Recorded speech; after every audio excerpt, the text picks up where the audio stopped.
Hello, welcome to FSL Weekly. In this week's episode, we will discuss 1,200 methane leaks reported in the last 1.5 years, the fire that lasted 4 days in New Jersey, Iran's new dress code law, the foiling of the Pope's assassination plot by British intelligence, and the 7.3 magnitude earthquake in Vanuatu. Stay tuned.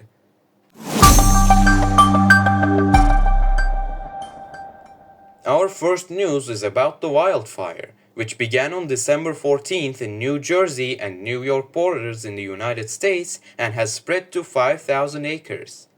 Firefighters have been working day and night to bring the fire under control, which began between West Milford and Sterling Forest State Park. Still, the fire has grown over the weekend, jumping from about 2.5 thousand acres to 5,000 acres on December 16th morning. Many events in New Jersey, including the 80th Annual Veterans Day Parade, have been cancelled due to safety concerns. Local officials say at least 25 structures, including historic landmarks, are at risk due to the flames. Unfortunately, even rain couldn't stop the fire. The region has not seen rain in more than a month. Although the area had seen its first rain in more than a month and the fire received its first rainfall, the moisture was not enough to dampen the intensity of the wildfire. Officials said it only provided temporary relief and allowed crews to get rest before resuming their efforts to fight the blaze. Right now, work is ongoing to understand how this recent fire started and spread so quickly, as fires have been banned in the forest since October 29th due to dangerous environmental conditions. The fire chief says it could take weeks to extinguish the fire fully. 4 firefighters got hurt and 1 passed away when the fires first broke out. Daryl Vasquez, an 18-year-old volunteer forest ranger, died after being crushed by falling debris.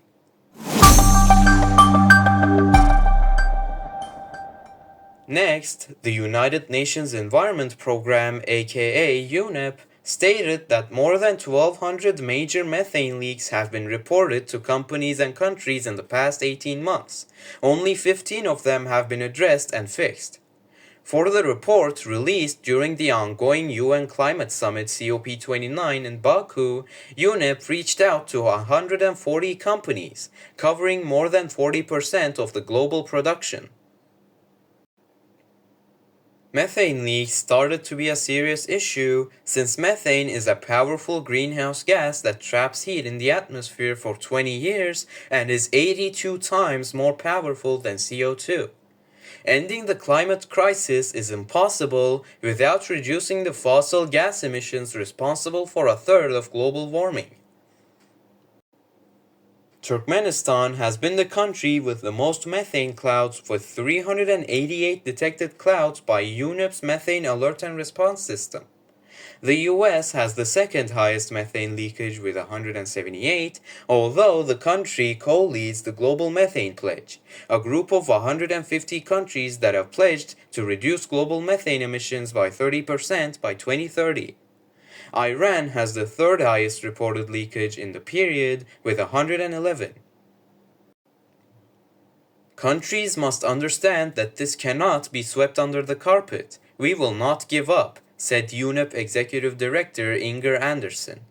Even a few methane leaks getting fixed would be equivalent to the emissions of taking 1 million cars off the road.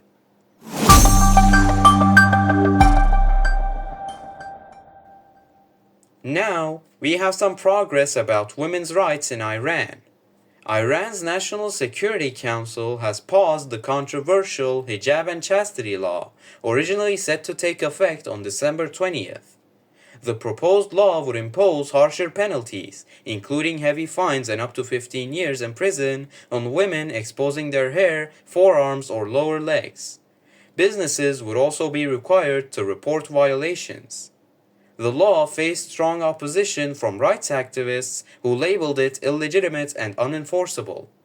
President Pezeshkian, who criticized Iran's treatment of women during his election campaign, called the legislation ambiguous and in need of reform. His stance resonates with younger Iranians frustrated by rigid government control.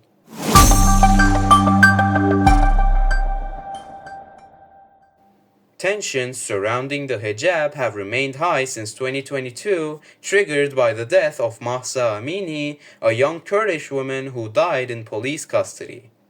Over the past 2 years, many young Iranian women have removed their hijabs in public, challenging the government's authority.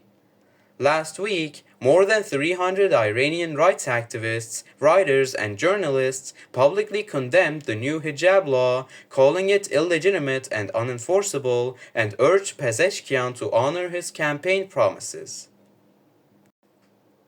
Pezeshkian's supporters believe the new legislation will only worsen the situation.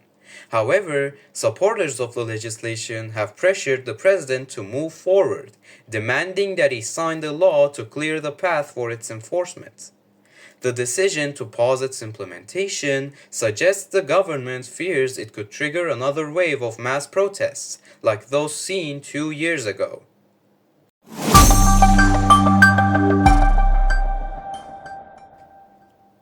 Lastly, according to his upcoming autobiography, Pope Francis reveals that British intelligence prevented a plot to assassinate him during his historic visit to Iraq in March 2021. Upon landing in Baghdad, he was informed that 2 suicide bombers had targeted an event he was set to attend. The visit, marked by tight security, occurred amid Iraq's sectarian violence and persecution of Christians, especially by the Islamic State. In his book, the Pope describes how he felt he had to do it despite warnings against the trip. He says British intelligence warned Iraqi police, who intercepted the attackers. The Pope adds that he got the answer, "They are no more," when he asked an official about the attackers' fates. His book, Hope, is due to be published on the 14th of January.